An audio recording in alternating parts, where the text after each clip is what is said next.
ॐ भूर्भुवः स्वः तत्सवितुर्वरेण्यं भर्गो देवस्य धीमहि धियो यो नः प्रचोदयात्। प्रणाम, मैं आशीष कुमार देव संस्कृति विश्वविद्यालय आप सभी का स्वागत करता हूं।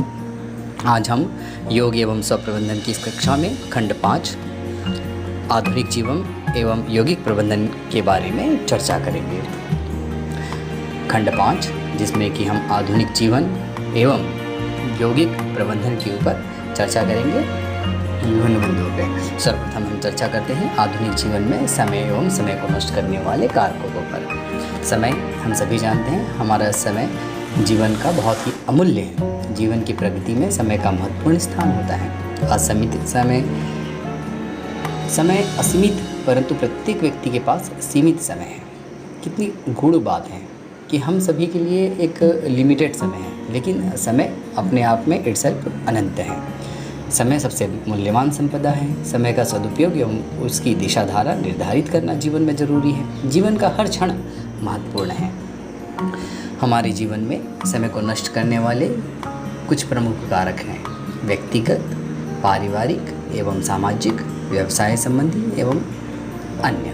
व्यक्तिगत कारक हमारा जीवन जिसमें हम कई बार आलस्य करते हैं, प्रमाद करते हैं, जब हम अस्वस्थ होते हैं, हमारी मन स्थिति जब डगमगा जाती है, हमारा स्वभाव भी हमारे समय को नष्ट करता है। पारिवारिक एवं सामाजिक कारक हमारी मित्रता, कई बार हम मित्रों के साथ में यूं ही गपशप करने लगते हैं और हमारा काफ़ी महत्वपूर्ण समय यूं ही बर्बाद हो जाता है।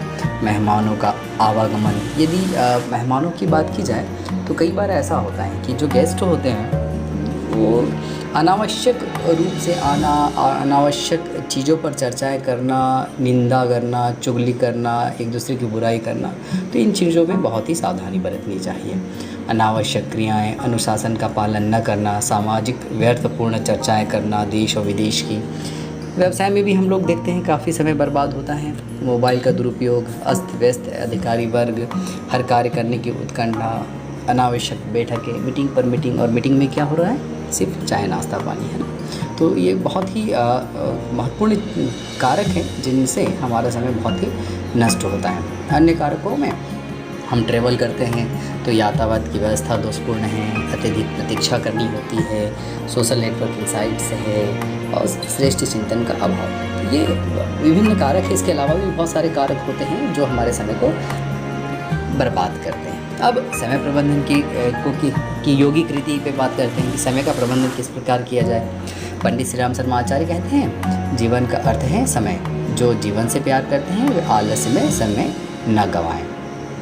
समय प्रबंधन से तात्पर्य है समय को नष्ट करने वाले कारकों को व्यवस्थित करना, समय को सही दिशा में श्रेष्ठ कार्यों में खर्च करना, आत्मिक प्रगति, उन्नति और परिष्कार करना। कहा भी गया है, काल करे सो आज कर, आज करे सो अब, पल में पल रहे होएगी, बहुरी करेगा कब। तो समय प्रबंधन, समय संयम से तात्पर्य है रोकना, बचाना, निरोध करना। आध्यात्मिक भाषा में प्रबंधन को ही संयम कहा जाता है, जिसे हम समय प्रबंधन कहते हैं। ये संयम 4 प्रकार के होते हैं: इंद्रिय संयम, समय संयम, अर्थ संयम, विचार संयम। और इसी को परम पूज्य गुरुदेव पंडित श्री राम शर्मा आचार्य ने कहा है आत्मबोध तत्व बोध साधना। आत्मबोध जब सुबह उठते हैं तब किया जाता है, हर रोज नया जन्म। भगवान को धन्यवाद देना और पूरे दिनचर्या को की डायरी बनाना, उसको लिखना कि आज हम दिन भर में क्या क्या कार्य करने जा रहे हैं, आज हम श्रेष्ठ कार्य करने जा रहे हैं। तत्वबोध साधना, रात को सोते समय भगवान को धन्यवाद देना कि आपने हमें दिन भर का समय दिया और हमने इसका सदुपयोग किया। हमसे जो गलती हुई उसके लिए क्षमा मांगना, सॉरी बोलना और अगले दिन उन गलतियों को ना दोहराने का संकल्प लेकर निश्चिंततापूर्वक सहन करना। समय प्रबंधन के कुछ उपाय हैं। जो हमारे दोस्त आते हैं उनके आने के समय को निर्धारित करें, कितनी देर हमें बात करना है, क्या किन मुद्दों पर बात करना है, किन से हमारे व्यक्तित्व का परिष्कार होता है, उन बातों पर डिस्कशन करना। मोबाइल का सदुपयोग करना, मीटिंग का ध्यान रखना, दिनचर्या का निर्धारण करना और समय का विश्लेषण करना। हमारे पास में 24 घंटे का समय है, इस 24 घंटे के समय को हम कहाँ कहाँ खर्च करना चाहते हैं। अब बात करते हैं आधुनिक जीवन में तनाव एवं तनाव प्रबंधन की आवश्यकता। तनाव वह अवस्था है जब दो शक्तियाँ विपरीत दिशाओं में कार्य करती हैं। तनाव शिव व अशिव के भी संघर्ष है। प्राण ऊर्जा का असंतुलन भी तनाव कहलाता है। कोई भी घटना या परिस्थिति जो व्यक्ति को असाधारण अनुक्रिया करने की बाध्य करती है तनाव कहलाती है। इस तनाव के 4 प्रकार बताए गए हैं। हम सभी जानते हैं D stress, you stress, hyper stress और हाइपो स्ट्रेस। जब हम बात करते हैं पंडित श्री राम शर्मा आचार्य जी की, तो उन्होंने 3 प्रकार के तनाव बताए हैं: शारीरिक तनाव, मानसिक तनाव और भावनात्मक तनाव। जब हम तनाव की प्रतिक्रियाओं की बात करते हैं तो ये जो तनाव है वो शरीर और मन पर देखने को मिलता है। शरीर पर किस प्रकार से? शरीर पर हमारे शरीर को विभिन्न रोग उत्पन्न हो जाते हैं। पेट में दर्द होता है, सिर में दर्द होता है, बेचैनी, चक्कर आना, है ना, लेटना, अत्यधिक पसीना आना, ये सब शारीरिक प्रतिक्रियाएं हैं। और जो दूसरी होती है वो मनोवैज्ञानिक प्रतिक्रिया है जो कि मन पर होती है। चेतावनी प्रतिक्रिया कहलाती है। जब व्यक्ति तनाव या दबाव की परिस्थिति को महसूस करता हुआ उससे घिर जाता है तो वह उससे प्रभावित हुए बिना नहीं रहता। तब उसमें जो शारीरिक परिवर्तन हुआ उससे श्वसन गति बढ़ती है और कम होती है आदि लक्षण देखने को मिलते हैं। इसके अतिरिक्त 2 प्रकार की अवस्थाएं होती है जिसे प्रतिरोध की अवस्था या समापन की अवस्था भी कहते हैं। संज्ञानात्मक विकृति, तनाव की अवस्था में संज्ञानात्मक विकृति पाई जाती है। वह अपने चिंतन को सही दिशा नहीं दे पाता जिससे उसकी एकाग्रता क्षमता का ह्रास होता है। उदाहरण के लिए हमारा ध्यान में मन नहीं लगता, हमारी स्मृति क्षमता में कमी आने लगती है। भावनात्मक अनुक्रियाएं होती हैं। तनाव की स्थिति में मनुष्य तरह तरह की अनुक्रियाएं करता है, जैसे नेगेटिव बिहेवियर हो जाएगा उसके क्रोध आक्रामक हो जाएगा, चिंता करेगा, भाव शून्यता या विषाद में। इसके अलावा भी शारीरिक और मानसिक रूप से विभिन्न चीज़ें देखने को मिलती है, जैसे सीने में जलन, हाथ का कांपना, चक्कर आना, पित्त का उछलना, अस्वाभाविक भाव शून्यता, अनियंत्रित विचार शैली, समायोजन का अभाव, धैर्य का अभाव, चिड़चिड़ापन और गुस्सा।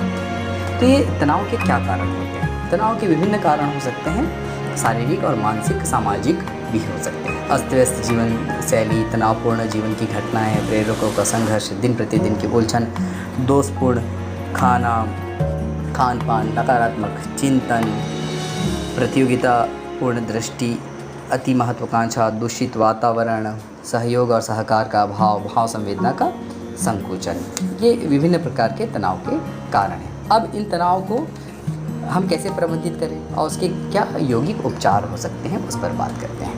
पहली बात, हमें अपने जीवन शैली में सुधार करना चाहिए। अभी हमारी जीवन शैली कैसी हो गई है? पूरी वेस्टर्न बनते जा रही है। पता नहीं क्यों इस प्रकार से हर व्यक्ति वेस्टर्न को फॉलो करने लगा है। जैसे लेट सोना, सुबह लेट उठना, फास्ट फूड खाना, गलत चित्रों को देखना, गलत मूवीज़ देखना, गलत चिंतन करना, गलत लोगों के साथ रहना, व्यवहार परिष्कार। आजकल तो देखने में आता है कि बात बात पर मुंह से गालियाँ निकलती हैं। समय का सही प्रबंधन नहीं करना। गीता में बहुत अच्छा कहा गया है 6वें अध्याय के 17वें श्लोक में, युक्ताहार विहारस्य युक्त चेष्टस्य कर्मसु युक्त स्वप्नाव बोधस्य योगो भवति दुःखः। दुखों का नाश करने वाला योग तो यथा योग आहार विहार करने वालों का, कर्मों में यथा योग्य चेष्टा करने वालों का और यथा योग्य सोने और जागने वालों का ही सिद्ध होता है। योगिक क्रियाओं के द्वारा भी हम तनाव को प्रबंधित कर सकते हैं। जैसे हम सभी जानते हैं षटकर्म, आसन, प्राणायाम, प्रत्याहार, धारणा, ध्यान, शवासन और योग निद्रा, ये मुख्य योगिक क्रियाएं हैं। मनोवैज्ञानिक उपागम द्वारा तनाव प्रबंधन भी किया जा सकता है, जिसके अंतर्गत हम शीतलीकरण का अभ्यास करें, व्यवहारात्मक कौशल प्रशिक्षण को प्राप्त करें, क्रिया प्रतिक्रिया के सिद्धांत, एक्शन एंड रिएक्शन है। तुरंत कोई चीज़ घटना घटी, किसी ने हमसे कुछ कहा और तुरंत रिस्पॉन्स हम कर देते हैं ना, तो उसको भी हमें सीखना है। आशावादी चिंतन करना है, स्वसंकेत साधना हमें करनी है। योग की 3 धाराएं हैं जिसके द्वारा हम तनाव को प्रबंधित कर सकते हैं। गीता में भी कहा गया है, जिसे ज्ञान योग, भक्ति योग और कर्म योग। ज्ञान योग जिसमें हम सोचने, समझने, निर्णय करने का तंत्र विकसित करते हैं। भक्ति योग जिसमें जाकी रही भावना जैसी प्रभु मूरत देखी तिन तैसी। हमें ईश्वर पर विश्वास, आस्था और समर्पण कहा गया है। ईश्वर पर आस्था और विश्वास का मार्ग तनाव से तपते मरुस्थल से दूर शांति के प्रशांत समुद्र की ओर ले चलता है। कर्मयोग कर्मण्येवाधिकारस्ते मा फलेषु कदाचन मा कर्मफल हेतुर्भुर्मा ते संगस्त्वा कर्मणि। यानी हमें अपने कर्म को भी इस प्रकार से करना है कि हम भगवान के लिए काम कर रहे हैं, उसके फल की चिंता नहीं करनी है। व्यवहारिक उपागम द्वारा तनाव का प्रबंधन किया जा सकता है। यम है, नियम है, जिसमें हम लोग अहिंसा, सत्य, अस्तेय, ब्रह्मचर्य, अपरिग्रह का पालन करते हैं। नियम शौच, संतोष, तप, स्वाध्याय, स्व प्राणिधान का पालन करते हैं। चित्त प्रसादन के भी उपाय बताए गए, जिसमें हम सुखी, दुखी, पुण्यात्मा और पापात्मा, ये 4 जिनके क्रम से विषय हैं, ऐसे लोगों के प्रति मित्रता, दया, प्रसन्नता या उपेक्षा की भावना से हमारे चित्त को स्वच्छ और निर्मल करते हैं। तनाव प्रबंधन के और भी उपाय बताए गए, जैसे प्रातःकाल के दिव्य वातावरण में उठें, इससे दैनिक कार्यों को शीघ्र करने में सहायता मिलेगी। कार्यों की सूची बनाएं और प्रमुख कार्यों को रेखांकित करें, प्राथमिकता के आधार पर कार्य करें। भोजन नियम समय पर करें, नियत मात्रा के साथ में ग्रहण करें, समय का विशेष ध्यान रखें, जहाँ तक हो नशे का परित्याग करें। नियमित रूप से योगाभ्यास को जीवन का अंग बनाएं। प्रतिदिन शरीर को नियत मात्रा में विश्राम दें। अपने कार्यों को पूरी तन्मयता से पूर्ण करें। शरीर को स्वस्थ रखने के लिए, योग एवं मन को स्वस्थ रखने के लिए श्रेष्ठ पुस्तकों का स्वाध्याय करते हैं। सोते समय सभी चिंताओं से मुक्त होकर सोएं। हर दिन नया जन्म और हर रात नई मौत, इस विचार को जीवन का अंग बनाएं। दिन भर के कार्यों का मूल्यांकन रात में करें व अगले दिन सुधार करें। बड़ों को सम्मान दें, छोटों को प्यार दें।